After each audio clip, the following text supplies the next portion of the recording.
Bonjour à tous. Alors, moi, mon cours aujourd'hui, je vais essayer de vous parler de bande dessinée. Et d'abord, je vais faire un petit tour d'horizon des différentes professions possibles, très rapidement, parce que la bande dessinée est un média assez à part, et dans ses choix de vie, et dans ses possibilités d'expression, et dans son contexte, lié à l'époque, et lié au pays dans lequel on vit, où la BD a une place vraiment à part. Ça, je crois que c'est vraiment important de le réaliser, parce qu'il y a assez peu d'endroits dans le monde où on peut faire de la BD comme on en fait ici. C'est important. Donc voilà, on a des possibilités que les autres n'ont pas, de par la structure éditoriale, de par le public qui est habitué. Et donc voilà, c'est un métier qui est crédible et dans lequel on peut vraiment faire beaucoup de choses aujourd'hui. C'est important de le savoir. Alors bon, j'imagine que vous dessinez tous. Et il y a des gens qui ont suivi un peu mon cours d'il y a 2 ans ou pas du tout? Ok, bon, j'avais beaucoup parlé de ça. J'avais beaucoup parlé des différentes orientations sur on dessine, on aime faire ça, on aime dire des choses par le dessin. Qu'est-ce que je vais en faire? C'est une question qu'on peut se poser toute sa vie, qui est hyper intéressante, parce qu'en fait, le dessin est la base d'énormément de choses, et assez rarement une finalité. Et il faut savoir qui on est, en fait, et ce qu'on veut en faire. Parce que c'est important, ça va vous suivre toute votre vie. Même s'il peut y avoir des orientations professionnelles différentes, on peut évoluer. C'est important de savoir que le quotidien, selon qu'on soit dessinateur, et qu'on aille dans une direction ou dans une autre, ne sera pas le même.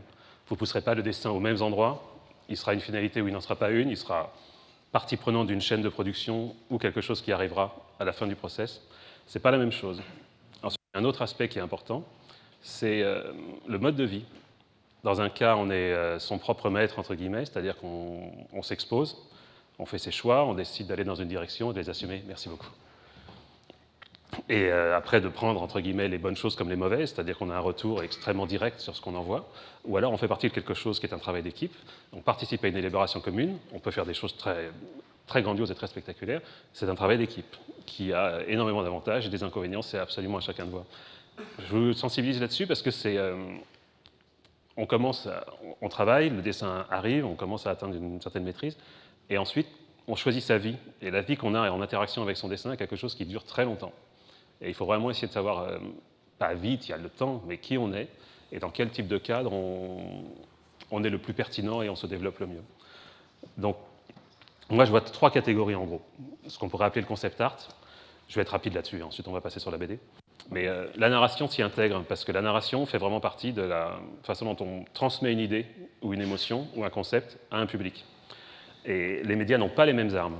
Et on ne dessine pas de la même manière selon qu'on travaille pour du concept art de jeux vidéo ou de cinéma, ou de l'illustration ou de la bande dessinée.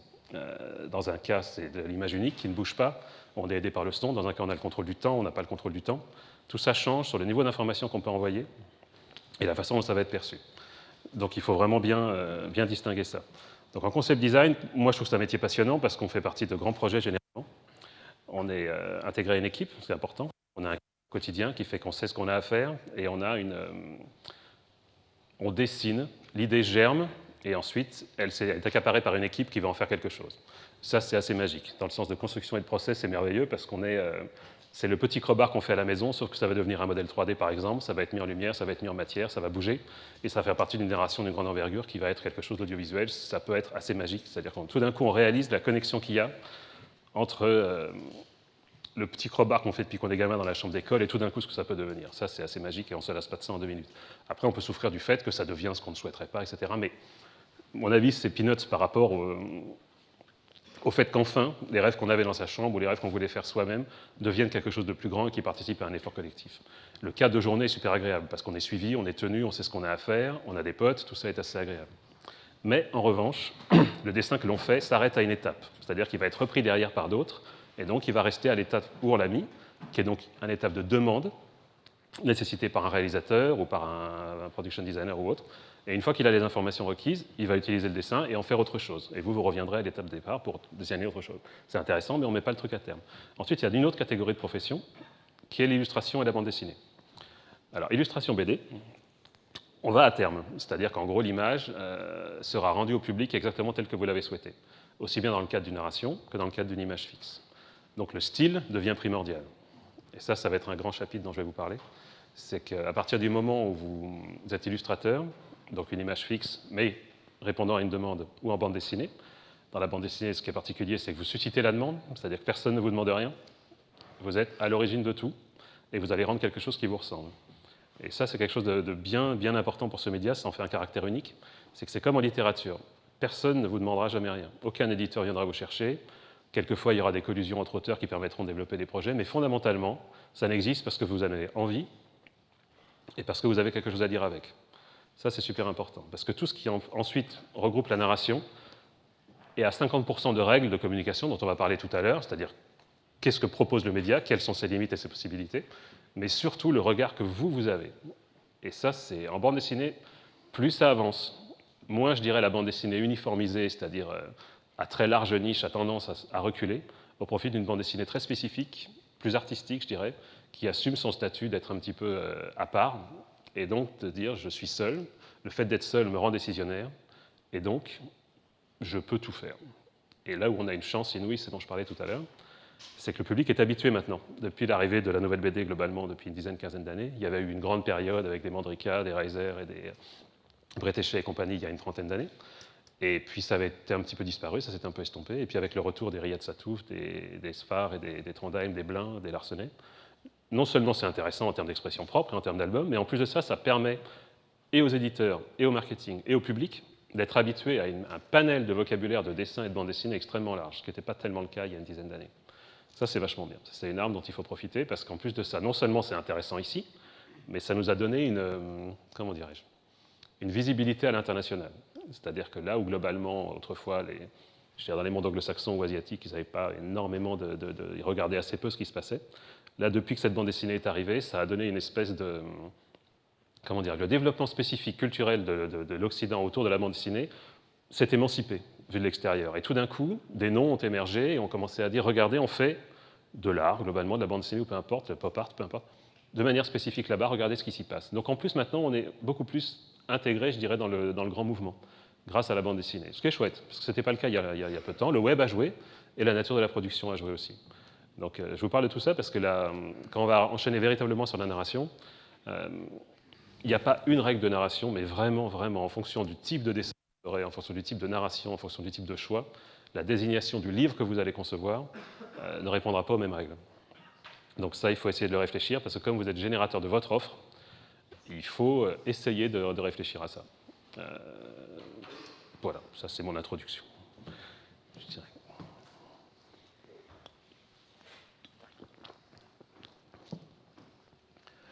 Un autre aspect qui fait aussi partie de la narration, et ça qui va être plus compliqué, sur lequel je suis nul, je peux vous le dire clairement, c'est l'évolution. C'est-à-dire que le média est en train de changer.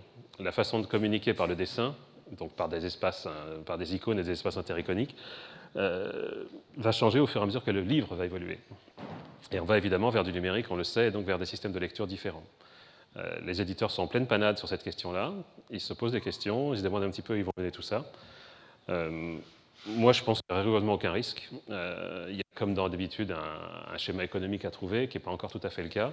Mais ils sont très demandeurs, je sais, en ce moment, d'acteurs qui pourraient avoir des idées sur la façon dont on va pouvoir faire évoluer l'enchaînement des images, la lecture et le média BD par rapport à d'autres supports que le livre traditionnel.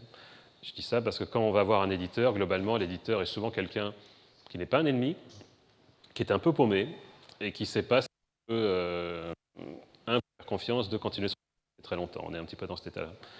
Or, la BD n'a jamais aussi bien marché qu'aujourd'hui. Donc, ils cherchent des solutions.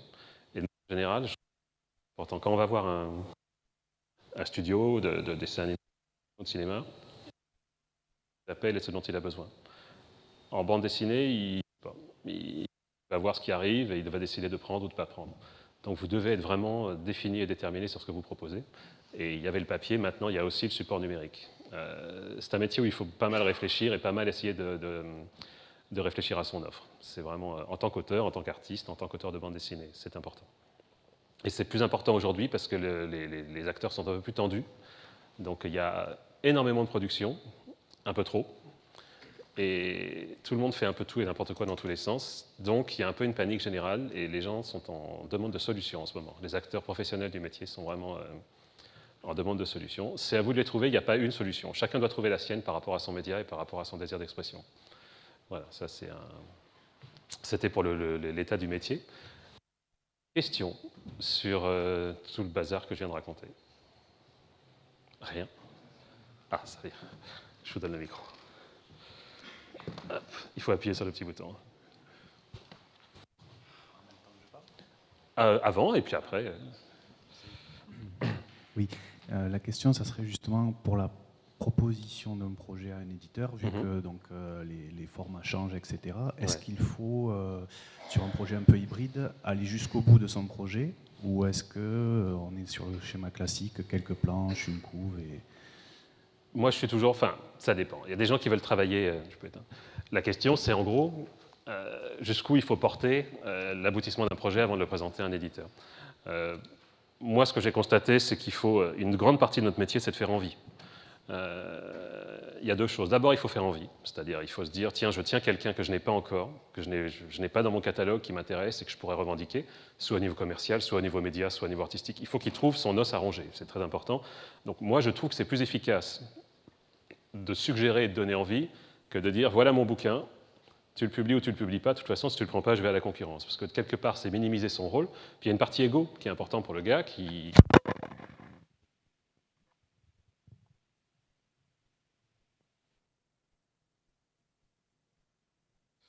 Le gars, il veut quoi? Il veut quelque part se dire qu'il est acteur, c'est-à-dire qu'il participe à l'élaboration du livre. Il veut se dire, grâce à mes conseils, qu'il ne vous donnera jamais, grâce à notre collaboration, dont on ne saura pas trop ce que c'est à part un contrat, fondamentalement, mais n'empêche, il y a un truc qui est vraiment important, et l'éditeur, pour le coup, a un rôle... Comment dire? Ah oui, c'est un truc important. Il ne faut jamais croire que l'éditeur est son professeur. Moi, j'ai mis 10 ans à le comprendre. C'est pour ça que je me permets de vous le dire, c'est que moi, j'attendais toujours, en rendant mes pages, un retour critique par rapport à quelqu'un qui connaissait la bande dessinée, qui connaissait ce que je ne connaissais pas globalement.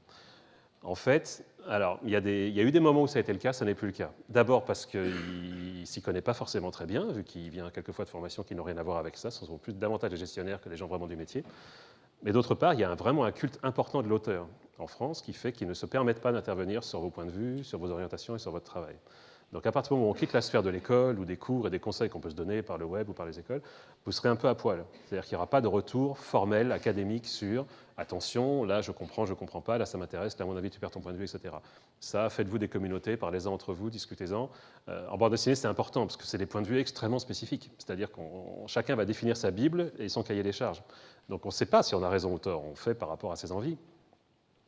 Et il faut que ces envies soient... Elles se perdront forcément à un moment, elles reviendront, personne ne demande d'être totalement au point et de tenir son discours parfaitement. Mais ayez-en un au moins au moment où vous rencontrez l'éditeur, que le mec sache de quoi vous allez lui parler, quel est le style, quel est le ton, si possible à qui vous vous adressez.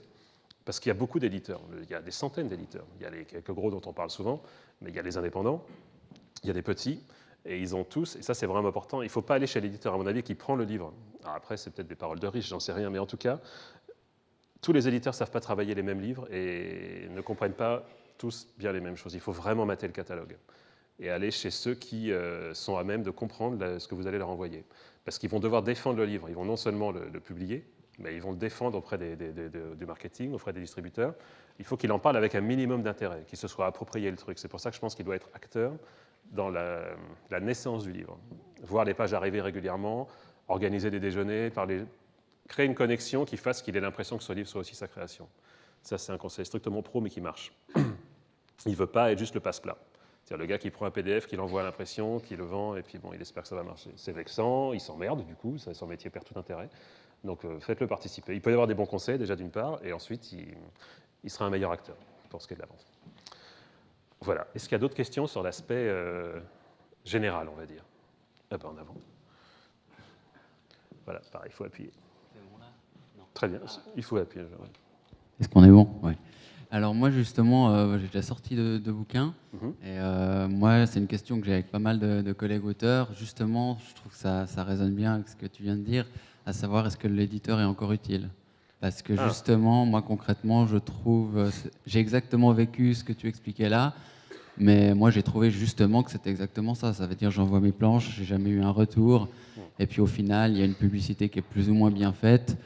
Et puis c'est tout. Et de plus en plus, moi, je sais qu'en tant qu'auteur, il y a de plus en plus de gens qui commencent à faire des projets entre eux et tout, et puis qui finalement fonctionnent parfois tout aussi bien, parce que justement, les éditeurs, je suis désolé, mais ça devrait être leur rôle et ce serait à eux de faire le travail que tu disais qui devrait être à nous de le faire, et c'est pas le cas.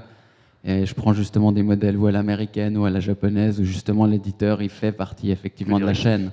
Alors que là, maintenant, tu vois, d'une certaine manière, tu te dis, ils devraient faire ça, c'est à nous de leur expliquer, mais c'est l'inverse, ça prouve qu'ils ne sont pas au clair et que justement, pour moi, des gens qui viennent d'autres métiers, ils ne sont pas à leur place en fait. Ça veut dire, on peut pas prétendre, non mais c'est vrai, on peut pas être un commercial et débarquer et dire je vais être éditeur de BD, on n'a pas sa place. Enfin, c'est pas je veux dire, dans n'importe quel métier, c'est une évidence. Et là, juste, tu vois, je trouve que c'est juste un débat en fait hallucinant de se dire. Voilà, on dit à des gens il faut les prendre par la main alors que c'est censé être leur métier, sinon ils vont se vexer. Enfin, moi c'est comme ça que je le traduis. Moi, je suis assez pragmatique sur cette question. Mais, C'est-à-dire, je sais pas ce que tu en penses. Voilà. Écoute, je les ai fréquentés pendant 15-20 ans. Au départ, j'étais élève hardcore, j'étais furieux contre mes profs de m'avoir rien appris, de m'avoir parlé de tas de choses, sauf de l'aspect professionnel, c'est-à-dire bon, moi je vais devoir gagner ma croûte dans 6 mois, comment je fais? Et ils ne voulaient pas parler de ça. Et ensuite, j'ai fait le même procès aux éditeurs. Ce que j'attendais, ils avaient connu tous les grands, j'attendais des retours du même niveau, j'attendais quelque part qu'ils me prennent par la main et me fassent devenir Moebius ou Tardy. Et en fait, j'ai assisté à tellement de séances où les gars essayaient de tenir ce rôle-là. C'est aussi des questions de génération, on ne va pas refaire l'histoire, mais ils se font envoyer bouler par les auteurs, très souvent, et assez violemment. C'est-à-dire que les mecs, en tant qu'auteur, on est protégé légalement terriblement. C'est-à-dire, alors bon, pas forcément, on peut avoir signé des contrats de merde et voilà, et se faire très mal payer, ça c'est une chose. Mais on a le droit moral et la propriété intellectuelle. Ça veut dire que personne ne peut nous dire quoi faire tant qu'on a un statut d'auteur. Personne. Donc à partir du moment où l'éditeur vous signe, il vous donne carte blanche pour faire absolument ce que vous voulez. C'est pour ça que je dis que c'est vraiment important d'assumer cette responsabilité pleinement. On est rarement éveillé à cet aspect-là. Partout ailleurs, quand on signe un contrat, aux États-Unis, au Japon ou autre, on est totalement prestataire. C'est-à-dire qu'on est absolument tenu à ce qu'on nous demande et à faire... Après, il y a des superstars qui arrivent à imposer les choses uniquement parce qu'ils sont plus crédibles et qu'ils font plus d'argent en étant eux-mêmes qu'en suivant des directives. Ça, c'est très particulier. Mais fondamentalement, on bosse comme un plombier vient faire une intervention. Ce qui a beaucoup d'avantages aussi. Hein. Mais en France, ils ont peur. En France, ils ne sont pas légitimes, ni légalement, ni statutairement, parce que souvent, la plupart ont fait des écoles de commerce ou au débarque, sont pas... Artistiquement, ils sont moins calés que vous le serez d'une certaine manière. Ils peuvent avoir plus d'expérience, par contre, sur un truc qui est très important, et ça dont je parlerai aussi, parce que ça rejoint la narration, qui sera un autre point, qui est, à partir du moment où vous créez votre offre, ça c'est vraiment important, c'est peut-être pas un terme qui est très agréable à entendre, je dirais pour des artistes, mais il y a une beauté là-dedans, c'est-à-dire qu'on va commercialiser vos livres. C'est-à-dire qu'on n'est pas des peintres dans une grange à faire ce qu'on aime pendant 20 ans et ensuite éventuellement proposer et achète ce qu'il voudra. Vous allez demander de l'argent, on va vous en donner un peu, et ensuite il y a toute une chaîne de gens qui eux, doivent gagner leur vie, qui vont produire ces livres, les relier, les imprimer, les proposer à un libraire qui va essayer de gagner sa croûte, et ensuite des gens qui vont les lire. Et toutes ces chaînes n'existeraient pas si vous n'étiez pas dans votre chambre à un moment à se dire « tiens, je ferais bien ce bouquin ». C'est une vraie responsabilité en fait. C'est pas pour autant qu'il faut s'emmerder avec, mais elle existe. On ne peut pas la nier totalement. Donc ça veut dire que quand on va avoir un éditeur, on n'est plus, et je reviens là-dessus, vous êtes vous vis-à-vis de vous-même ce que vous êtes, ce que vous voulez. C'est pas grave, vous pouvez être un élève, progresser toute votre vie, vous entraîner, et c'est tant mieux, et c'est ce qu'il faut. Mais à partir du moment où vous vous mettez sur le marché, vous devenez un professionnel. Vous allez coûter de l'argent, vous allez demander de l'argent, et vous allez créer une dépendance affective, émotionnelle avec vos lecteurs. Donc c'est des responsabilités qui arrivent. Et personne ne vous l'a demandé.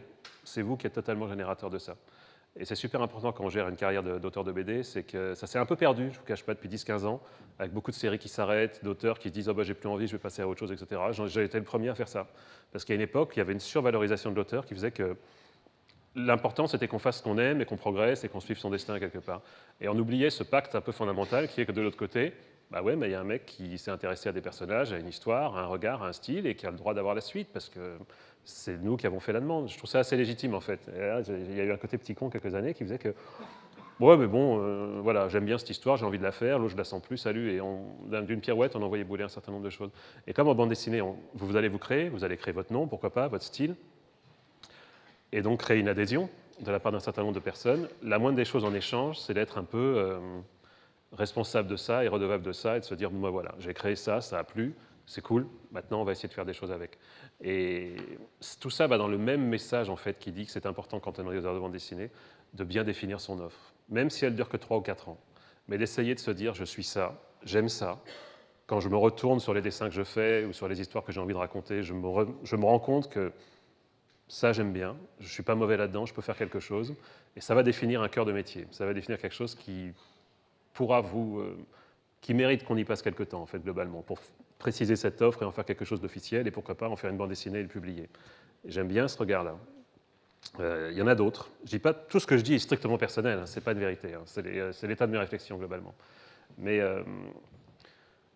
comment dire, plein de personnalités différentes. Il y a des personnes qui arrivent à très bien s'inventer, c'est-à-dire à définir ce qu'ils sont et dire voilà, moi je veux conquérir telle niche par exemple. Je veux être, je sais pas, le prochain Van Damme, je veux être le prochain Rosinski, je veux être le prochain Naruto. Allez, j'y vais. Pourquoi pas? Et je définis un style, je travaille dans ce sens-là pour rendre un travail d'un particulier. Très bien, on peut le faire. Alors, moi, j'ai tendance à penser qu'il y a beaucoup d'autres médias qui se prêtent davantage à cet exercice-là, mais ça marche, on peut le faire tout à fait bien. Il y a d'autres personnes qui essayent ça par des envies de revendication, par des volontés d'envie, de goût personnel, totalement sincères, mais qui, et je pense que c'est le danger de cette attitude-là, oublient totalement ce pourquoi ils sont instinctivement et intuitivement bons. Je ne sais pas pour vous, mais il est fréquent, quand on lit des livres, d'être en admiration pour un style ou quelque chose. On aimerait être ça, on aime ce que ça dit, ce que ça revendique, ce que ça veut faire, ce que c'est. Et quand on dessine, on ne fait pas ça.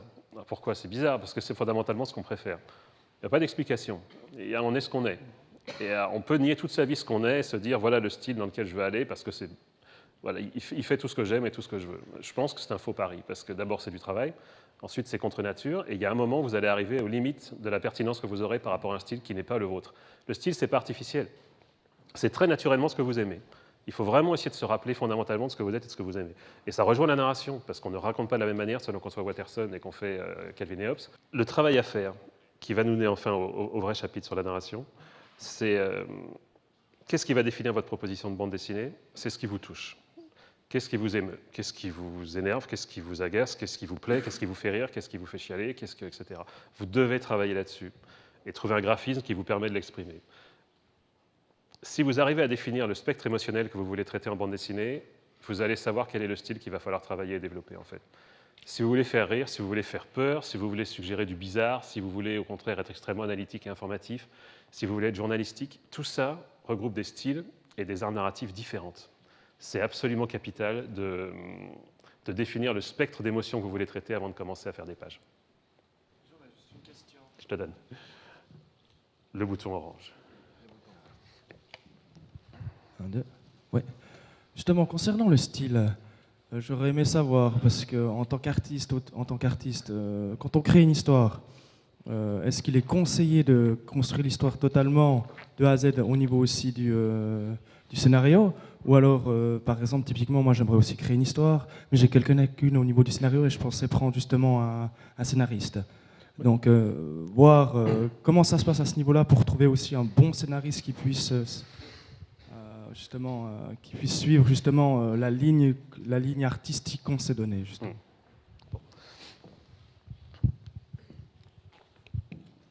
Alors la question c'est est-ce que je fais tout en solo, quitte à assumer en gros mes compétences et mes incompétences, ou est-ce que je choisis des collaborateurs?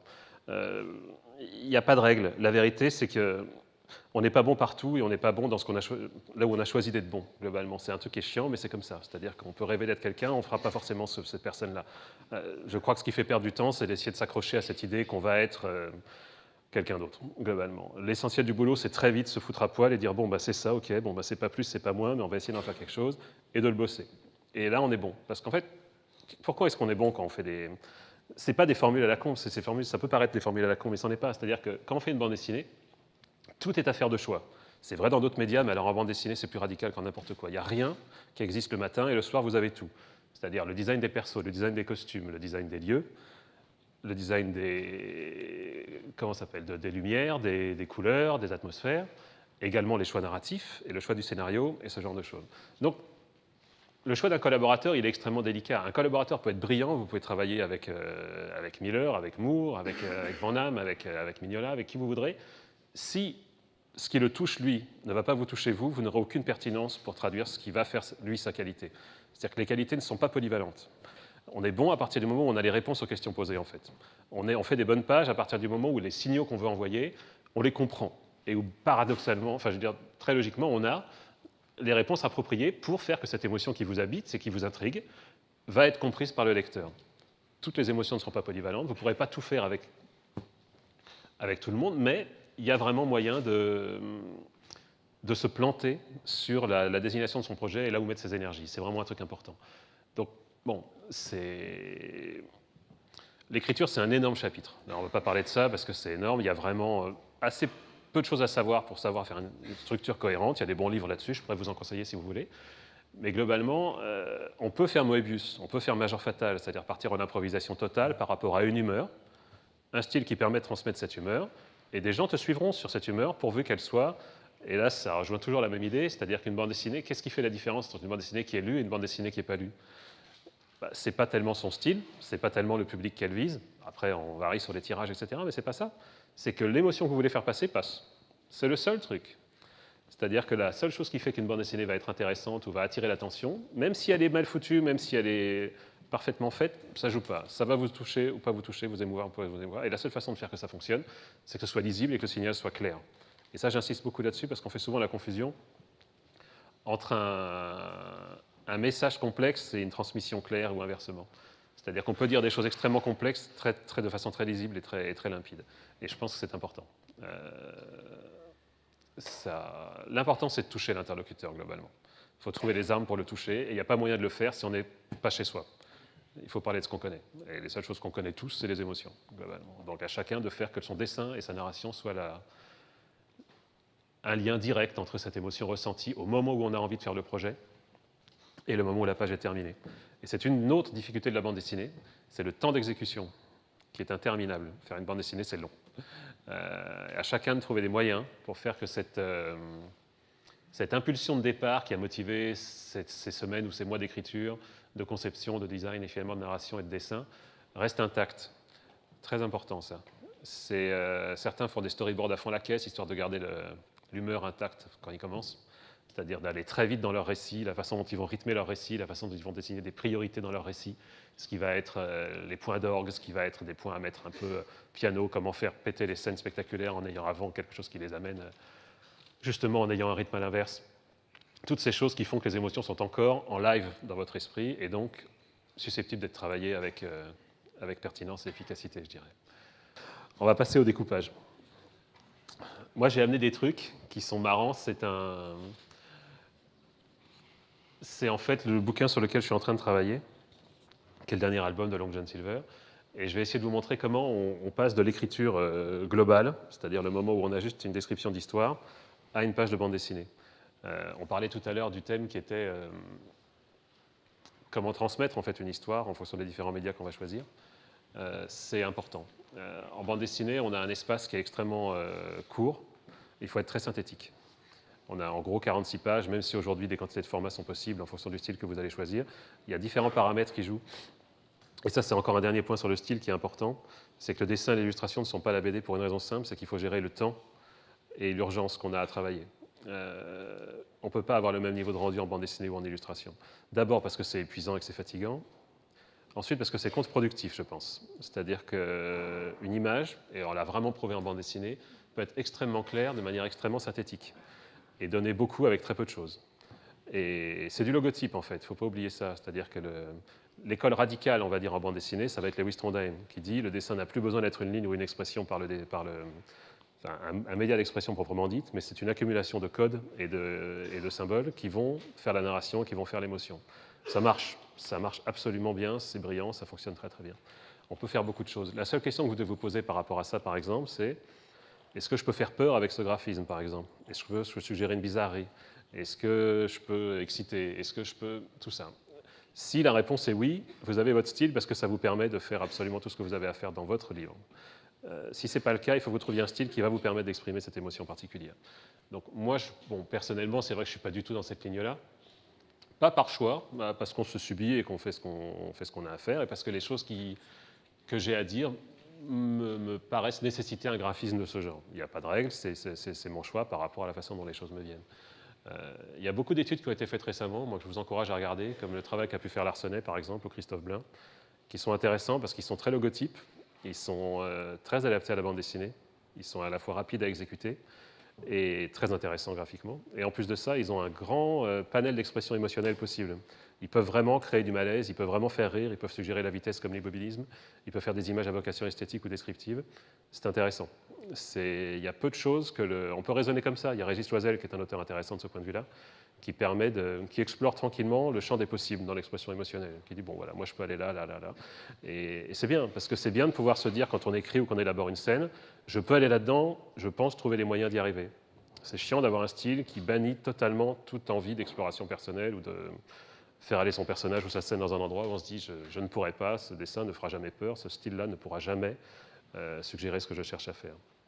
Donc on en revient au cahier des charges initial du livre, en fait, qui est qu'est-ce que je vais raconter, et donc bien anticiper sur l'année de travail qui va venir, les 46 pages et quelques à venir, si j'ai pris les bons aiguillages. Tout ça fait partie de la narration. Alors, maintenant, on va parler un petit peu des choix que j'ai faits. Alors, moi, j'ai fait des choix qui sont, on va dire, réalistes, mais à vocation expressionniste.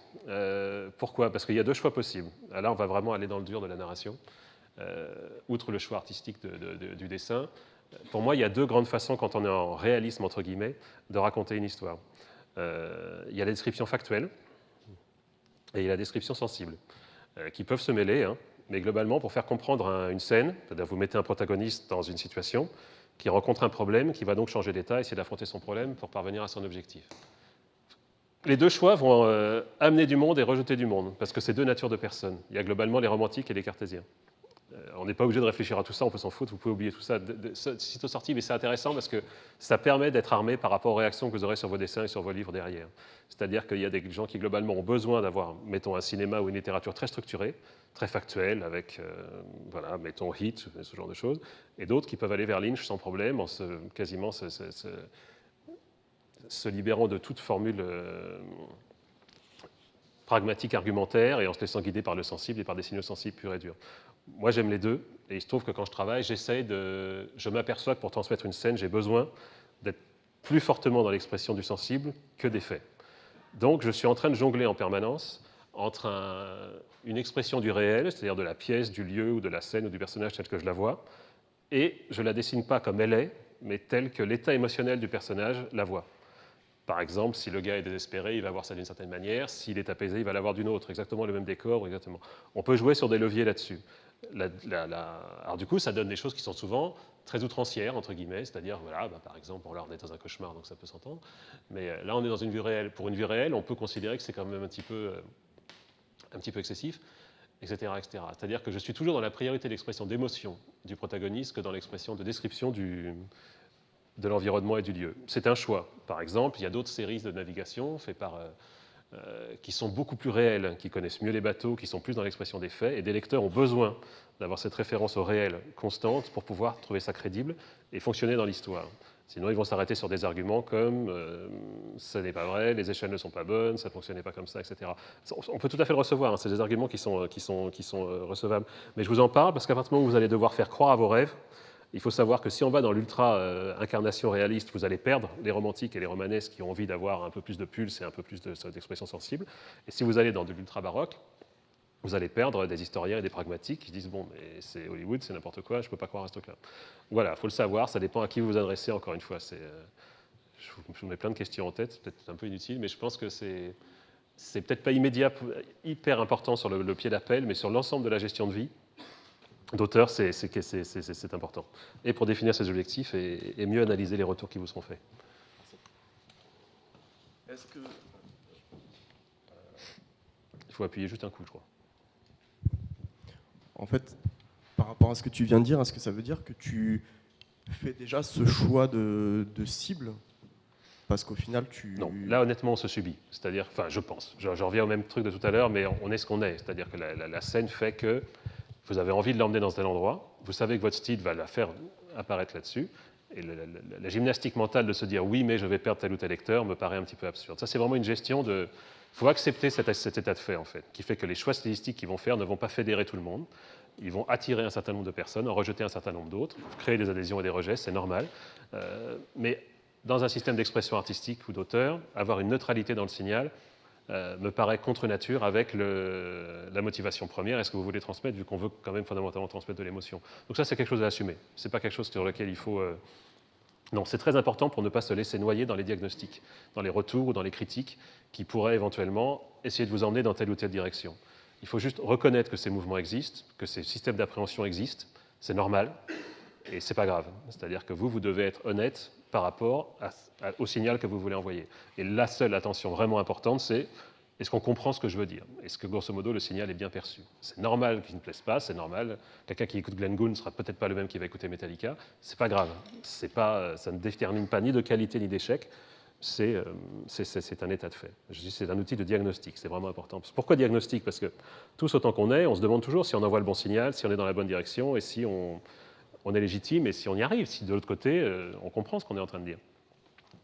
Et donc c'est important de savoir analyser les critiques et les retours et savoir que le public est divers, que l'humanité est diverse et que donc votre signal étant empirique, voilà, il faut... Certains font tout ça totalement intuitivement, hein, n'ont pas à se poser ce genre de questions, etc. Mais à partir du moment où on pose la question de la narration est souvent un facteur, c'est un média, c'est comme parler, c'est communiquer, c'est-à-dire émotion de base, signal reçu. Entre les deux, il va falloir se démerder pour découper une histoire en pages, puis en cases, puis en cadrage. Et que tout ça, recoupé ensuite avec du texte, permette de reconstituer le signal tel que vous l'avez ressenti au moment où vous l'avez lu ou écrit. Bon, ça, c'est le travail de la narration. Il n'y a pas un système, il y en a plein. Et il faut bien se définir soi-même pour trouver les bonnes armes. Tiens, je te laisse appuyer. Alors là, plus vraiment sur la narration, mais simplement aujourd'hui, est-ce que tu travailles seul entièrement ou est-ce que toi, ton choix était de collaborer avec quelqu'un, notamment pour la réalisation, sur la partie couleur est-ce que tu fais uniquement ancrage et tu travailles avec un coloriste Moi, j'en ai marre d'être seul, je t'avouerai. La bande dessinée, c'est vraiment un travail solitaire. On travaille quelquefois en atelier, mais rarement. Donc, j'aime bien collaborer avec des gens pour faire des échanges d'idées, pour être actif, et c'est pour être dans l'émulation, purement ça. Donc, je travaille avec un scénariste, autant pour les apports et le côté professionnel que le côté sympa de collaborer ensemble. Ensuite, moi, c'est vrai qu'en bande dessinée, il y a deux options. Hein. Il y a l'option presque atelier, c'est-à-dire ça se fait, c'est-à-dire on est nombreux à travailler sur un album, mettons 4-5, ce qui pour la BD est important, et il y aura un spécialiste des personnages, un spécialiste des décors, un spécialiste de la narration qui fera les boards, j'en vois juste après, et ensuite couleur, et éventuellement couverture, qui peut être un cinquième auteur. Bon, mais moi j'ai fait le parti pris inverse, qui est de se dire, c'est intéressant de pouvoir voir comment on résout l'ensemble des problèmes, mais c'est perso. Je me dis, quand je vais dans le cinéma ou dans le jeu vidéo, je suis vraiment un élément de la chaîne, globalement. Et là, je me dis, tiens, quand je pousse le signal à fond, qu'est-ce que ça donne? Comme dans une illustration, globalement. Et j'aime bien l'idée de pouvoir... Ce qu'il y a de chouette avec la BD, c'est qu'on ne laisse rien sur le côté, en fait. C'est-à-dire que tout ce qu'on veut dire y est, avec ses qualités et ses défauts, mais globalement, on peut développer l'ensemble du spectre. Et c'est relativement unique, ça, je pense. Tout en faisant l'expression par le dessin, évidemment, sinon il y a la littérature, mais là, c'est un joli média de ce point de vue-là. Donc moi, j'aime mieux jouer l'aventure, globalement, seul ou à deux, ce perso. Alors moi, je voulais savoir, justement, le fait de travailler avec un scénariste, est-ce que tu subis le scénario dans le sens où tu le suis totalement, ou si jamais tu as une idée au scénario, tu la proposes quand même au scénariste, voir s'il serait intéressé de modifier parce que tu trouves, admettons, que cette idée pourrait enrichir l'histoire? Est-ce que tu fais aussi ce genre de propositions ou... Ça arrive, les échanges sont permanents, ça c'est sûr. Il faut faire attention quand même à une chose, c'est que je persiste à penser qu'on est deux personnes, un petit peu. Peut-être pas, peut-être c'est moi, hein, mais c'est-à-dire qu'il y a vraiment ce qu'on aime et ce qu'on aimerait être globalement, et puis ce qu'on est là où on est bon. C'est vraiment un vrai travail, ça. Et quand on travaille avec quelqu'un d'autre, on peut se dire j'ai adoré ce film, j'ai adoré ce bouquin, si on pouvait retourner dans ce goût-là, etc. C'est le spectateur qui parle. C'est-à-dire c'est le mec qui est dans la salle ou qui lit le bouquin et qui dit j'ai adoré ça, j'aimerais bien faire ça. Mais c'est pas forcément vrai. C'est-à-dire que ça peut donner une envie, ça peut donner une énergie, etc. Mais en général, il y a un gros travail à faire qui est pourquoi ça m'a touché, qu'est-ce que moi je vais pouvoir en faire avec mes armes, et assumer totalement que très logiquement ça va donner quelque chose de fondamentalement différent du truc initial. Donc fondamentalement, la collaboration, c'est comment serrer au mieux la compétence et le signal auquel on est sensible. Et si cette émulation arrive à se créer, la compétence technique pure est moins importante. Parce que la compétence technique pure va assez vite. C'est-à-dire là, on va en parler un peu parce que l'heure tourne. Et puis, on va essayer de définir quelques règles que moi j'ai pu trouver. J'en ai pas énormément en stock, mais il y en a quelques-unes. Et puis, la méthode que moi j'emploie pour aller de ce magma qu'est un scénario vers tous les choix qui vont faire une page de bande dessinée, globalement. Donc là, il faut que j'arrête ce truc et que j'aille sur un... Ouais, c'est bon? Oui, vas-y. Admettons, y a déjà-t-il Est-ce qu'il y a déjà eu des scénaristes qui sont venus te proposer des scénarios que tu as refusés parce que ceux-ci ne t'intéressaient pas, dans le sens où tu n'arrivais pas à porter le trait, ou tu pensais que ton trait n'était pas approprié à l'histoire? Oui, encore une fois, c'est pareil, c'est-à-dire que moi j'adore regarder les films comme Un éléphant ça trompe énormément, ou voilà, des comédies légères et sympas, et je n'ai pas du tout le vocabulaire pour ça. Alors j'adorerais ça, j'adore l'esprit, j'adore ce que ça communique, j'adore ce que ça dit sur les gens, j'adore le média, j'adore tout ça.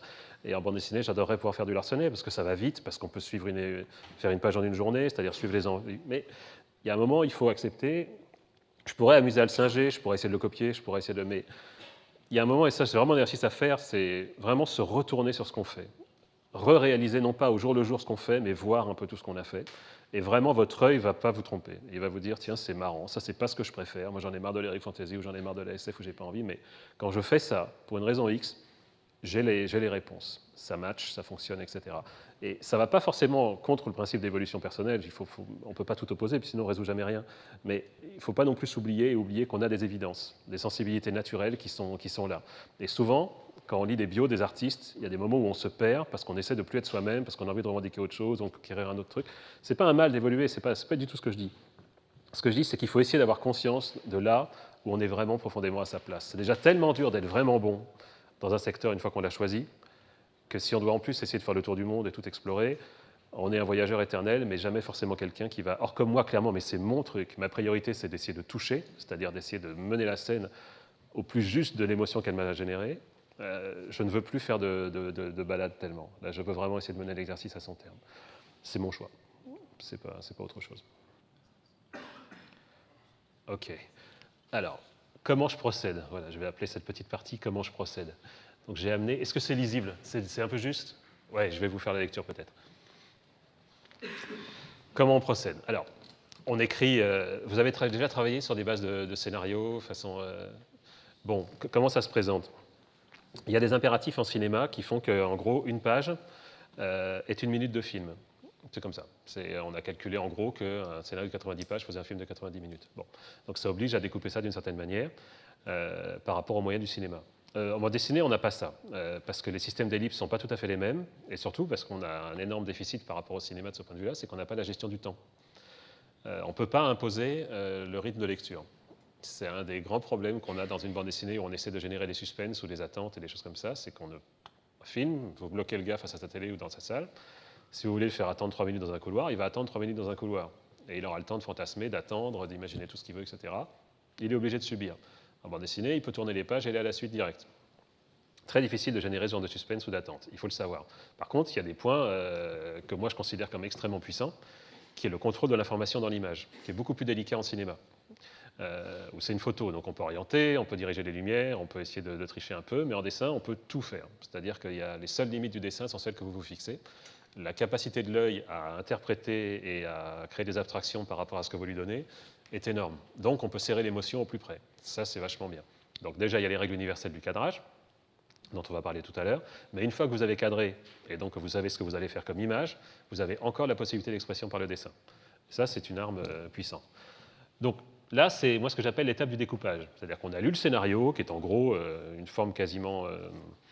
c'est de la prose, quoi. Ça raconte tranquillement l'histoire, en essayant quand même un impératif important, qui est qu'en bande dessinée, ce que j'ai constaté, c'est qu'il fallait faire une action par case, pas plus. C'est-à-dire vous pouvez en faire d'autres, mais elles seront perçues peut-être à la 2e ou 3e lecture, elles ne peuvent pas être un impératif de narration en première page, en première lecture.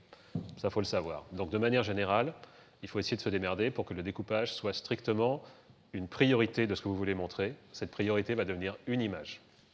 Donc une scène, il va se passer un certain nombre de choses.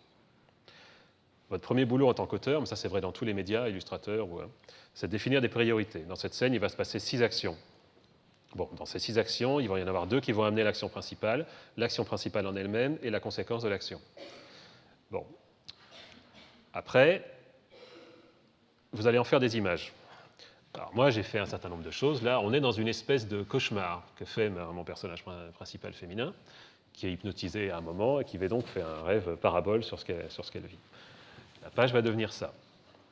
Alors, la scène raconte quoi? Elle est, globalement, elle vit quelque chose qui est pour elle un accomplissement. Elle a enfin la paix de l'esprit, on va dire globalement, qui se matérialise pour elle sous cette forme-là. Et c'est une scène de tentation, où on va lui proposer en gros un marché qui est qu'elle accède à la richesse et à la puissance, en échange de quoi elle doit céder son enfant qui est sur le point de naître. Bon, après, il faut se démerder pour dire ça. Il n'y aura pas deux personnes qui auront les mêmes partis pris et les mêmes points de vue pour ce genre de scène, parce que ça ne va pas les toucher de la même manière, parce qu'ils ne trouveront pas les mêmes choses, les choses de manière importante. Par contre, là où on est tous à peu près d'accord, c'est sur ce que disent les images. C'est la chance. Vous les agencerez différemment, vous mettrez l'accent sur etc. Mais bon, c'est la personnalité qui parle. Dans la première arme de la narration, c'est la personnalité, parce que c'est elle qui fait les choix. Donc en l'occurrence, moi j'ai fait ce choix-là, qui consiste à... Alors, je reviens quand même au stade précédent, parce que vous aurez ce genre... Non, évidemment. Vous aurez ce genre de page un petit peu sur votre bureau, c'est-à-dire que moi je fais petit 1, petit 2, petit 3, qui représente la page au premier stade de découpage après le scénario, et ça me donne 8 actions. Sur ces 8 actions, je m'oblige à ce stade-là à faire des vignettes qui ne prennent en compte ni la taille, ni la proportion. Juste la neutralité. Telle émotion doit être transmise par telle image. Donc par exemple, Lady Hastings est vêtue magnifiquement d'une robe d'or et de noir, elle tient un bébé dans un lange d'or, tout est lumière, elle paraît heureuse et apaisée. Bon, voilà, vous avez 20 minutes. Et il faut trouver une image qui dise ça. Ensuite, je t'ai passé un deuxième point qui était devant elle, s'étend la salle du rêve. Bon voilà, un océan d'or liquide dans lequel se jettent des cascades. Ok, des femmes magnifiques qui l'entourent, etc. Son bébé semble promis à un fabuleux destin. Bon, j'ai fait une deuxième image, qui est donc la troisième, je vais essayer d'atteindre, j'ai aucune chance, mais bon. Donc la première qui est là-haut, elle est vêtue magnifiquement d'une robe, ok. Et je vais passer directement à la salle d'après, où elle est toute petite, et derrière elle, elle a des espèces de nymphes de 30 mètres de haut qui entourent un berceau, qui est théoriquement la promesse de richesse et de gloire pour son bébé. Au moment où j'ai commencé la narration, je pensais que les 2 images suffiraient. Puis quand j'ai commencé à faire des images, je me suis dit, il manque un état qui est important pour moi, mais qui n'est pas de manière générale, c'est l'état émotionnel de Lady Hastings à ce moment-là. Est-ce qu'elle est inquiète? Est-ce qu'elle est peureuse? Est-ce qu'elle est apaisée? Dans quel état elle est? Le premier dessin ne me permet pas de le dire. J'en mets un deuxième parce que je pense que c'est important de bien marquer son état entre guillemets de satisfaction et d'équilibre avant que la terreur commence à apparaître. C'est un parti pris. Il y en a d'autres, mais donc je l'intègre. Ensuite, je présente le landau, qui est important parce que c'est là où elle va devoir mettre le bébé. Donc c'est le signe clair de je renonce à mes valeurs pour avoir du gain. Est-ce qu'elle va le faire, etc. Tout le début de l'histoire, pour ceux qui ne connaissent pas, dit oui. Elle cède à toutes ses valeurs pour obtenir du gain parce qu'elle a un gros désir d'accession sociale. Et ça, théoriquement, c'est un rêve où elle va aller au fond d'elle-même et déterminer ce qui fondamentalement est important pour elle. Est-ce qu'elle tient à ses valeurs ou est-ce qu'elle préfère continuer son accession sociale à tout prix, globalement. Alors, on constate un truc qui est quasiment universel dans les systèmes de cadrage et de narration, mais il y a une partie universelle et une partie spécifique à la bande dessinée. La partie universelle, c'est que globalement, on marque l'émotion des persos par une succession de gros plans. C'est-à-dire qu'un plan général fait que naturellement, soit on place le personnage dans son contexte, soit on fait qu'il subit ou qu'il est dominé par son environnement. Et ensuite, les échelles de plans, même en restant sur l'horizon, sans forcément faire des plongées ou contre-plongées, commencent à le placer soit en domination de son environnement, soit carrément en perdition totale. C'est-à-dire que c'est assez marrant, il faut le voir en fait.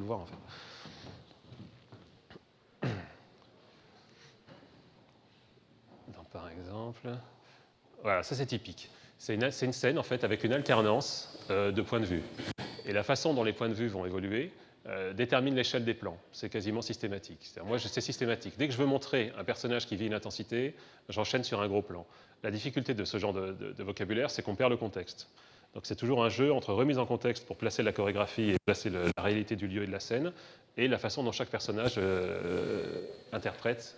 Ou, par exemple, typiquement, cette case-là, le bandeau central, on a une panique totale des méchants qui sont en train de se faire latter par les gentils, littéralement. Donc là, je suis descriptif. J'aurais pu faire des plans beaucoup plus spectaculaires, mais je me suis dit, ce qui est important, c'est qu'on comprenne l'action. Je me suis démerdé quelque part pour que les images transmettent l'information avec un déficit de spectacle. Tant pis, c'est comme ça, c'est un parti pris. Donc il se marre, il s'éclate, il ne pensait pas que ce serait aussi facile. Réaction du méchant. Pour lui, sa barde, il n'est pas content. Donc comment je le signale? Si je le faisais de loin, je perdais toute intensité, le mec se perdait. Donc j'ai réservé mon gros plan à cet endroit-là. Je me suis dit, le pivot de la scène, c'est le moment où le méchant comprend qu'il est en train de se prendre une rousse et qu'il va falloir qu'il modifie son système d'action. Il modifie son système d'action en, je sais pas, il hurle quelque chose dans une langue bizarre. Les gentils comprennent et voient la conséquence directe de l'ordre, ce que nous, on ne voit pas. Ce serait sans doute plus efficace si j'avais généré un saut de page à cet endroit-là, parce qu'on aurait dû tourner la page et donc générer une micro-attente pour avoir la surprise. J'ai pas pu, il a fallu que je tienne ma pagination. L'ordre direct du méchant a généré ça. C'est un nouveau contexte, donc je m'impose de revenir à un plan d'ensemble qui place la nouvelle donne dans la scène, globalement. Donc au sein de la même page, on a deux contextes. Un où les héros sont en domination, ils sont en haut de l'image et ils écrabouillent tout le monde. Deux, ils sont en bas de la page, ils sont dominés par un ennemi qui saisit le plus balèze d'entre eux pour manifestement changer totalement l'échelle de valeur de la scène. Ça, c'est pensé. C'est-à-dire qu'il faut vraiment savoir que les images ont un pouvoir et que même si, en bande dessinée, on peut se dire, si je révèle ce poteau rose en fin de page, dès qu'ils vont tourner la page, ils vont s'en apercevoir, la réalité de la lecture fait qu'on est habitué à ce stade à suivre un rythme et un schéma et qu'on peut le faire. Ce n'est pas forcément dramatique.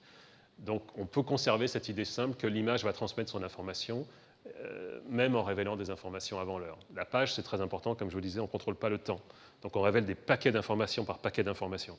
Et quand on suit une image ou une histoire, je veux dire, ça peut être un problème. Qu'on n'a pas en vidéo, là on peut l'avoir. Donc c'est vraiment important de gérer ça.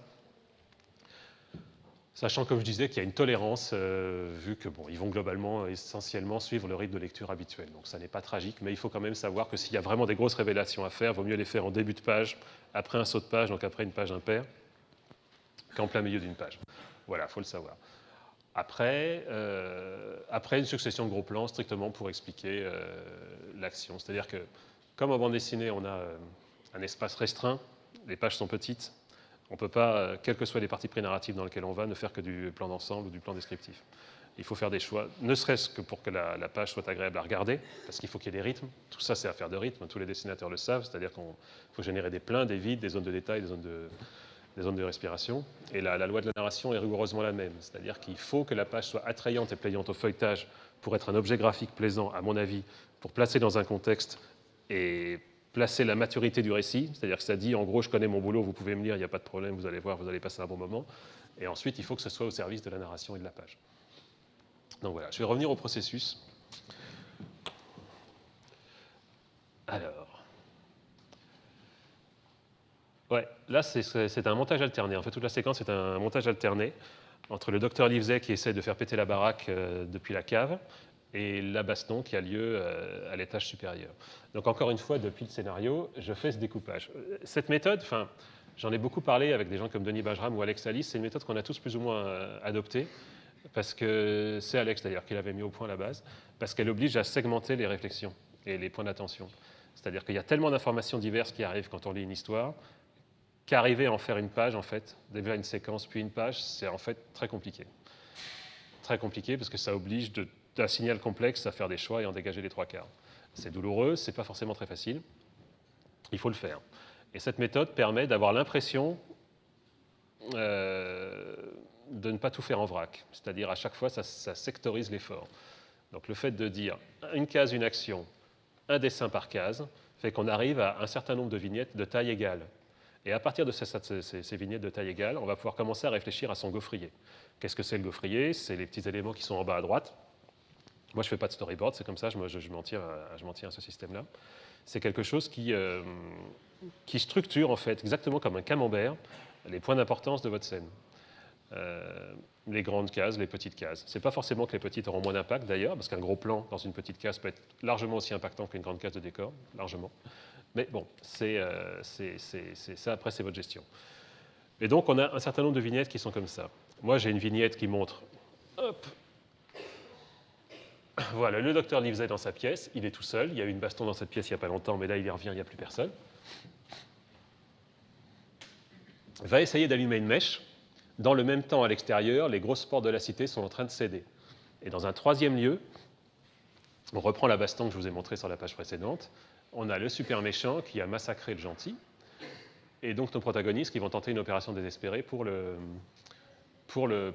Alors, là, c'est une option qui est celle du narrateur et du graphiste. J'ai décidé de faire mon point d'orgue de la salle sur les méchants ont l'air globalement invulnérables.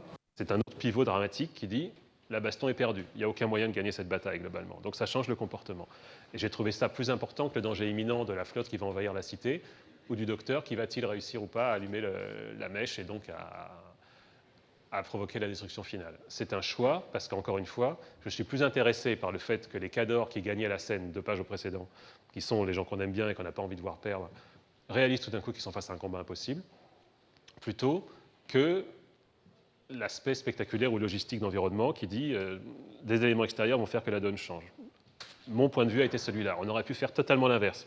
C'est-à-dire miser toute la scène sur le fait qu'il va tout faire péter sur une structure qui est déjà fragilisée. Donc s'il fait péter la bombe, toute la cité va y passer globalement et ils ne le savent pas. C'était un axe tout aussi intéressant et la scène parlait des deux aspects. Ils figureront, mais c'est le choix et le parti pris sur la scène qui font que la page va donner ça ou un autre résultat. Donc le parti pris que vous aurez sur votre page va en définir la narration. Après, il y a la règle des images. Alors comment composer une image de manière à porter son message? Ça, c'est quelque chose, c'est encore un autre sujet. Il y a une règle, c'est marrant, que j'ai constatée, qui fonctionne, qui est qu'en gros, un gros plan doit être mis dans une case et un plan d'ensemble dans une grande case. Ça paraît rien, et on peut dire que tout ce qui fait qu'une image de BD est équilibrée joue à peu près là-dessus. J'ai constaté. Dans le réalisme, je pense que c'est peut-être un peu moins vrai dans l'humoristique, mais c'est très flagrant. Tous mes rapports de cases, si on fait l'essai, et quasiment une grande case aura quasiment toujours un plan de présentation globale et des personnages relativement petits, et une petite aura des personnages à plus grande échelle. C'est comme ça, c'est un ratio, je ne pourrais pas très bien dire pourquoi, mais j'ai constaté qu'à chaque fois que je bridais cette règle, et alors un de ceux qui m'a fait comprendre ça, c'est Otomo, qui lui est extrêmement rigoureux là-dessus, et l'enfreint à 2 ou 3, je ne sais pas si vous connaissez bien son travail, mais en termes de narration, je trouve que c'est assez impressionnant. Il enfreint cette règle à très rares occasions, 1 ou 2 fois dans Akira et 1 fois dans Domu, son album précédent. Et particulièrement dans Domu, il le fait une fois où il fait un méga gros plan de personnage, il fait le même sur Tetsuo d'ailleurs, sur le vieux qui voit la petite fille arriver à la fin et qui va donc préfigurer le duel final, où là il fait une double page avec un méga gros plan. Et ça fait un effet extrêmement spectaculaire, précisément parce qu'il a respecté cette règle pendant l'intégralité de l'album avant. C'est-à-dire que vraiment le dosage du plan est totalement, est vraiment lié au format de la case. Ça joue beaucoup. Donc il y a le cadrage qui joue, l'axe évidemment, mais l'échelle de la case, qui, outre son importance narrative par rapport à votre scène, impose aussi un équilibre graphique. Ça fait beaucoup d'impératifs, mais c'est comme ça. Alors, là pareil, ma case qui va être quelque part la plus verticale va être le plus gros plan, parce qu'en fait c'est la case en termes de surface, près de 2 mètres carrés, qui est la plus petite. La grande case du milieu aura une échelle moyenne et l'échelle plus petite à droite. Et ce qui est marrant, c'est qu'à l'œil, on aura presque l'impression que la case du bas est plus impactante et plus grosse que la case de gauche. C'est une question d'échelle. C'est un rapport de grossissement par rapport à la taille du gaufrier. C'est comme ça. La plus petite case aura le plus gros plan, encore une fois. C'est assez systématique. Et je ne saurais pas vous dire de règles là-dessus, mais j'ai constaté que quasiment systématiquement, ça donnait des résultats.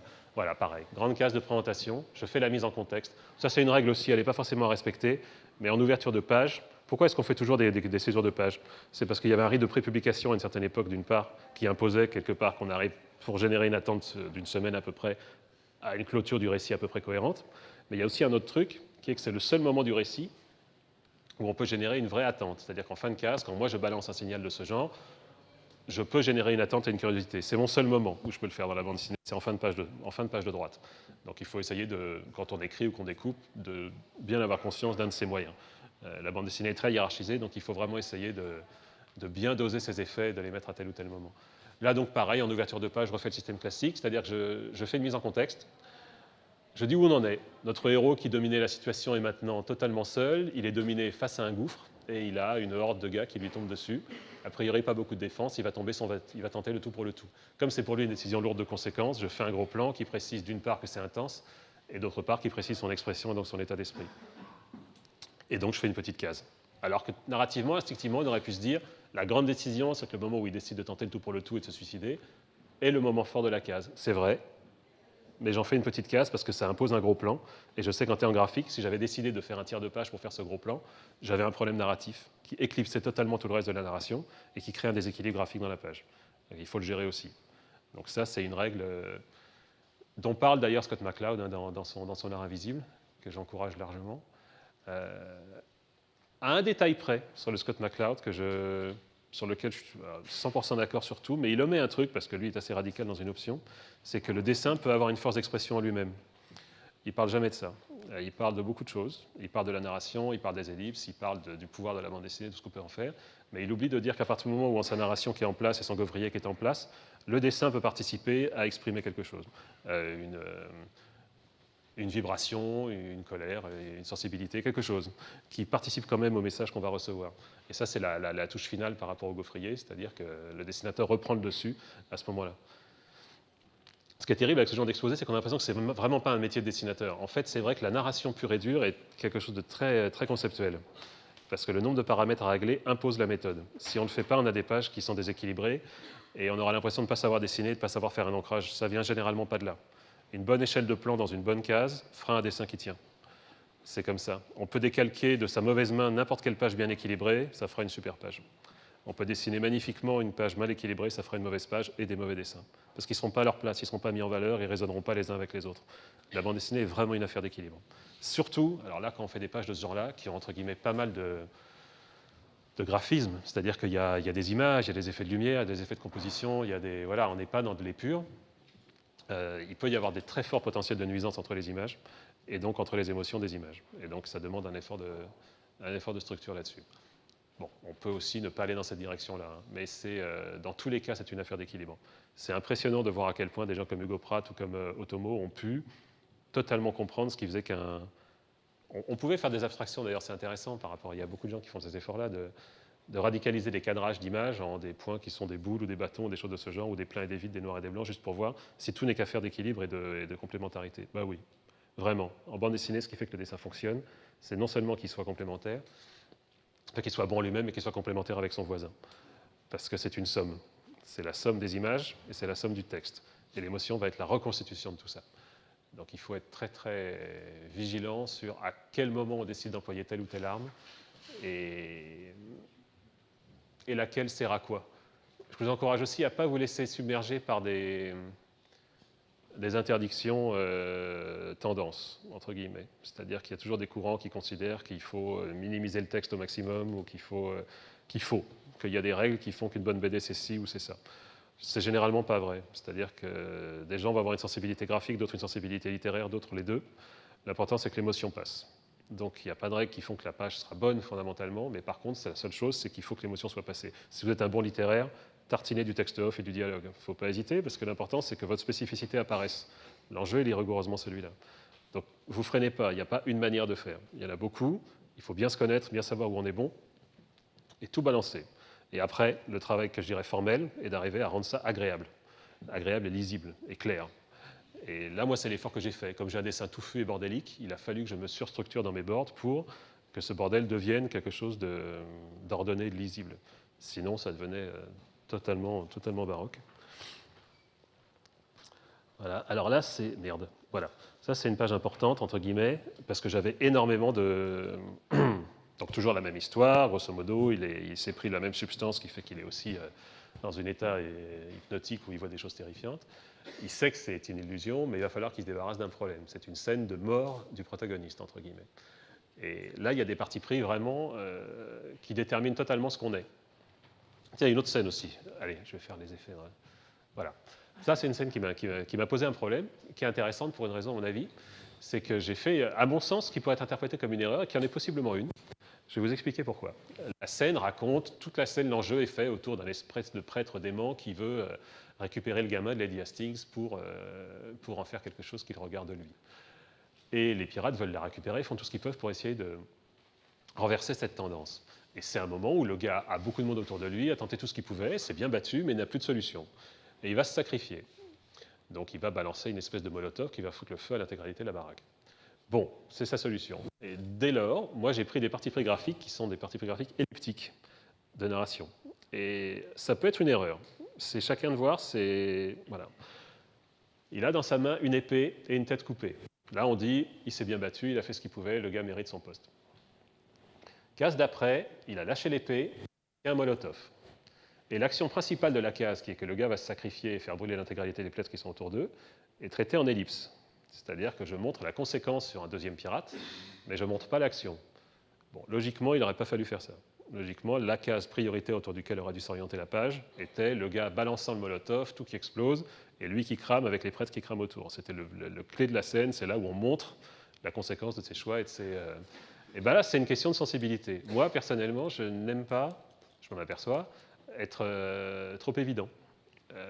J'essaie toujours d'éviter l'évidence, même sans me rendre compte. Peut-être que je trouve que ça fait con, peut-être, j'en sais rien, mais je la contourne toujours en narration, ce qui peut provoquer des problèmes d'incompréhension, et ce qui peut aussi être une espèce de fausse pudeur. C'est-à-dire de ne pas attaquer frontalement le cœur de la scène et dire, ben voilà, c'est ça qui se passe, je vous le montre avec mes moyens. Et voilà ce qui va se passer. Et là, je me démerde pour le suggérer. C'est quelque chose que je fais très souvent. Et ce n'est pas une qualité, ni un défaut, c'est une spécificité. Il faut en avoir conscience, parce que ça définit aussi les systèmes graphiques qui font que ça finit par créer un style. Comme je disais, on se subit. Mais je voulais attirer l'attention là-dessus, parce que ça va être quand même une page qui va être lisible, on va quand même comprendre globalement ce qui va s'y passer, mais elle pose des problèmes qui n'étaient pas nécessaires. Ça aussi, ça fait partie des... Ce que je veux dire par là, c'est qu'il y a une grande marge de possibilité d'interprétation d'une scène et de la façon de la traduire, en fait. Et c'est vraiment à vous de déterminer quand vous allez mettre votre spécificité et votre regard, et quand vous allez gagner ou perdre le lecteur, globalement. Vous êtes là pour parler, hein, pour transmettre des choses, avec votre point de vue. Mais la balance qui va faire que on n'a pas un gaufrier à 9 cases avec que des cadrages de taille égale qui décrivent l'action de manière absolument objective, je dirais, et cette version-là qui est complètement twistée dans tous les sens, c'est un filtre qui est entre les deux, et ce filtre, c'est l'auteur de bande dessinée, globalement. Et qui a presque plus latitude qu'en cinéma, parce qu'il peut changer de ses cadrages, il peut changer énormément de choses dans ses possibilités d'expression. Il a vraiment un contrôle jusqu'à la toute fin sur le dosage de ses noirs, de ses traits, sur les déformations qu'il va imposer à chacune des formes, à chacun des volumes, sur les perspectives qu'il va employer, les twists sont permanents et vont toujours dans la direction de votre expressivité propre, en fait. Plus vous le faites, plus vous êtes auteur de BD, fondamentalement. Et plus comment dirais-je, le voyage est intéressant et pour vous et pour le lecteur. Parce que la marge de progression va se faire au sein d'une recherche qui va être de plus en plus fidèle à votre spécificité et vos émotions, et de moins en moins dans une espèce d'objectivité descriptive qui, fondamentalement, n'est peut-être pas le plus intéressant du jeu, à mon sens. Voilà. Qu'est-ce qu'on a d'autre? On va faire la dernière page. Ouais. Là, pareil, c'est marrant. J'avais bon, donc il va se prendre une épée dans le dos. Donc il se bat contre une espèce de vision qu'il considère comme de la fiction contre laquelle qu'il n'a rien à redouter globalement, parce qu'on est dans un monde de rêve. Et il se trouve qu'il y a une conséquence pragmatique dans le sens où l'hypnose était en fait pour masquer une action réelle. Et j'ai mis l'accent sur la conséquence de l'action plutôt que sur l'action elle-même, ce qui est typiquement le même genre de parti pris que sur la page précédente que je vous ai montré. C'est personnel, c'est comme ça que je voyais l'affaire, mais logiquement, j'aurais dû faire une grande case avec des tentacules partout, armés d'épées, et qui perfore le héros, et ça aurait été la scène choc. Et paradoxalement, soit une pudeur, soit j'en sais rien, m'a fait orienter vers une mini-case qui montre le choc lui-même, et par contre une grande case qui, moi, me touchait davantage, qui était le moment où on résume toute la situation et tout ce qui s'est véritablement passé pendant que lui était dans le monde des rêves. Et du coup, une espèce de froideur objective d'un plan frontal simple, avec que des silhouettes sur fond blanc, qui donne le côté inexorable du héros qui vient de mourir, perforé dans le dos, et donc de son incapacité à sauver Lady Hastings, qui se retrouve, elle, dans le noir complet, pour protéger son enfant dans un dénuement total. Et voilà, c'est des partis pris de narration, avec des moyens qui sont les miens, globalement. Voilà. Est-ce qu'il y a des questions sur la narration? Ah ben, il y en a plein. Bon, alors, ok. J'ai appuyé, hein, c'est bon. Quand vous nous présentez votre travail, la couleur, vous la pensez aussi comme une autre vibration ou c'est vraiment l'étape finale et elle est un peu plus descriptive Alors, à mon sens, ça dépend de la place de l'ancrage. Moi, je mets beaucoup de signal dans l'ancrage.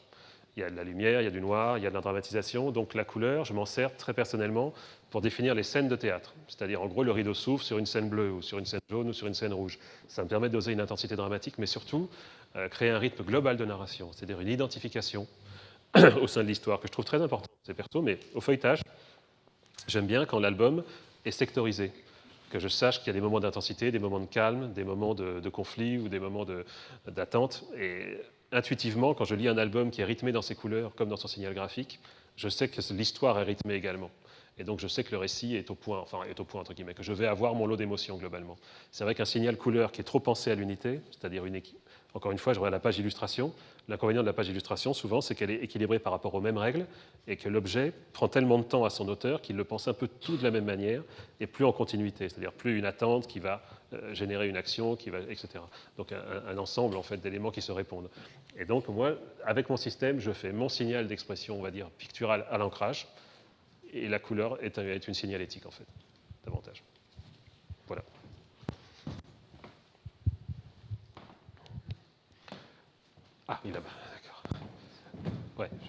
faites passer peut-être. Voilà. Merci.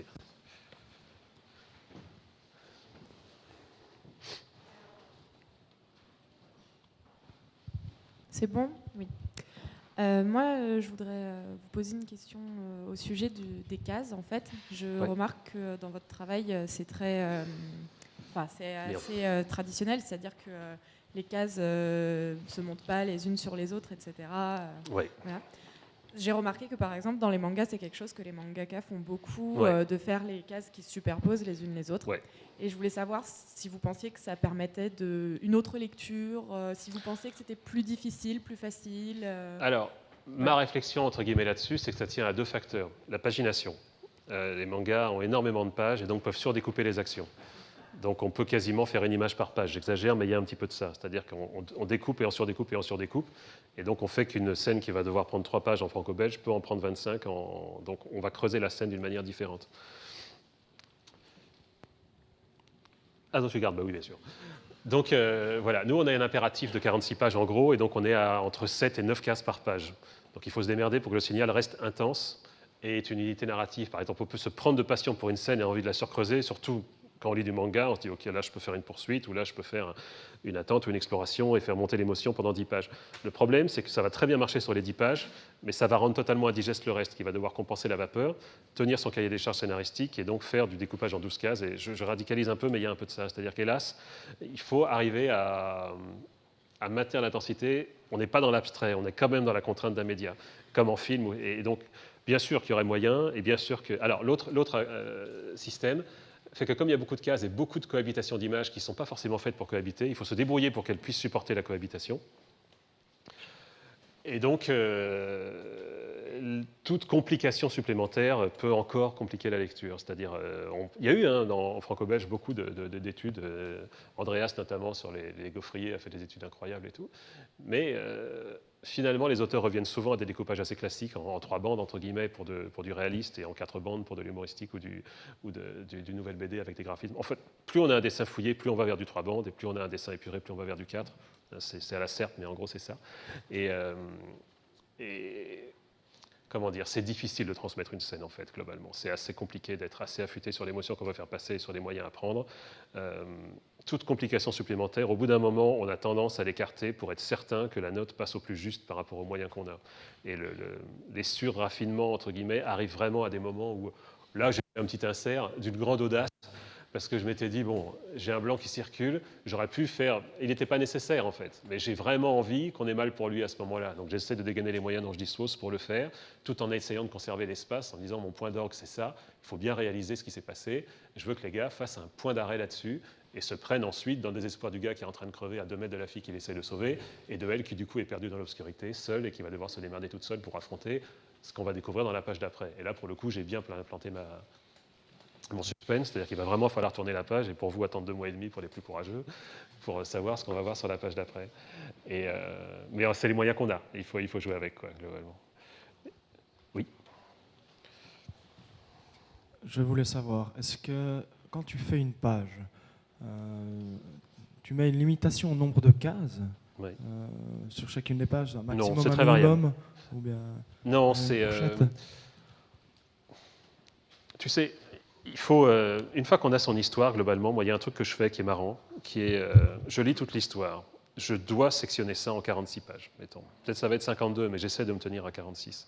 Et ensuite, je vois que ça m'emmerde parce que ça m'oblige à être trop radical par rapport à des partages de pages, de scènes, je veux dire, qui ne sont pas égales, ni dans ce qu'elles racontent, ni dans l'envie qu'elles génèrent chez moi. Il faut quand même que je sois honnête vis-à-vis de ça. C'est-à-dire que quand il y a des scènes qui, pour moi, vont être traitées comme des pures informations, c'est-à-dire je vais concasser l'information, parce que pour moi, c'est juste soit un placement de mission, soit une révélation que je considère purement formelle. Je dis, bon, ok, donc là, c'est pas le moment de faire le show-off. Et il y a d'autres qui me touchent. Et donc, là, je vais être malhonnête quelque part par rapport au scénariste, ou même par rapport à moi en tant que scénariste, et dire, je vais faire la priorité là-dessus, parce que c'est là que ça me touche et que j'ai envie de monter la sauce. Et là, la tricherie va jusqu'au... Enfin, la tricherie, le parti pris, au point de vue, va jusqu'au bout. C'est-à-dire qu'on va... twister l'équilibre global de la répartition d'informations pour mettre en exergue les trucs. Et là, il y a une grande modulation sur le nombre de pages possibles, sur le nombre de cases au sein de la page possible, quitte à zapper les 2/3 des révélations formelles, se concentrer sur une, mais la faire gonfler. De même, quasiment toujours en découpage, une action qui est découpée peut être dite en une seule image, très souvent. Et on fait toutes les bulles qui circulent autour et toutes les révélations passent autour d'un groupe Mais on peut aussi s'intéresser au point de vue du lecteur, au point de vue du protagoniste, et donc faire les questions-réponses en étant à chaque fois en gros plan sur le personnage pour savoir ce qu'il pense et s'il y a un décalage entre l'expression qu'on dessine et le texte qu'il dit, ce qui va créer une richesse supplémentaire ou une information supplémentaire.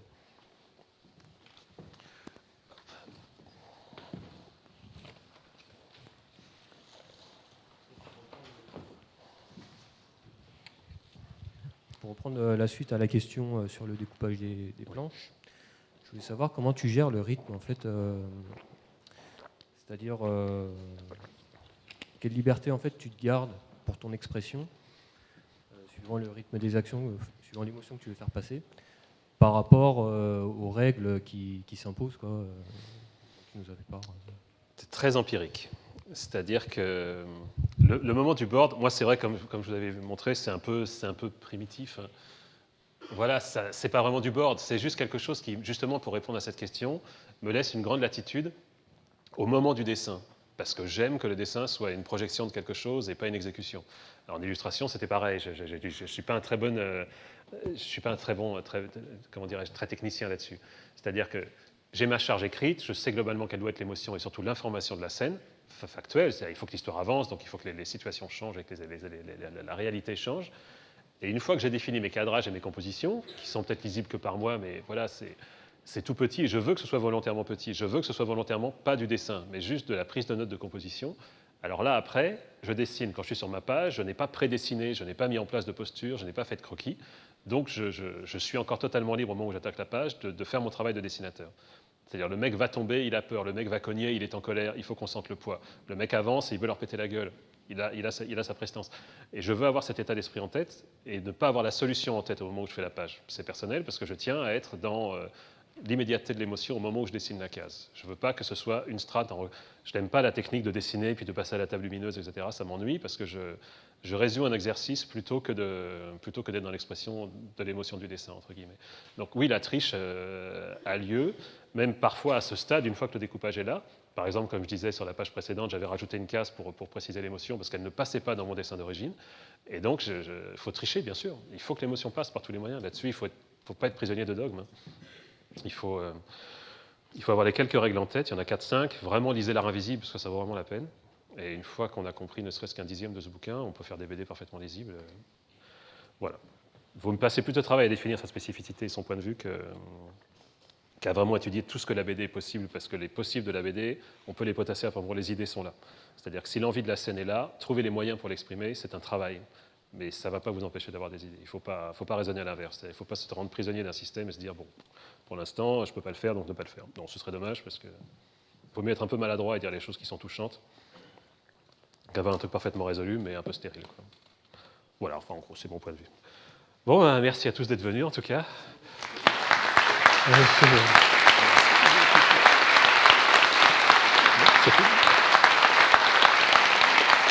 Vous travaillez bien, et puis voilà. Bon, merci. Non, c'est un super métier. La BD, on est vraiment... c'est plein de questionnements et plein de problèmes, mais on peut faire son truc. Ça vaut beaucoup, ça. Bon, bah, bossez bien. Hein.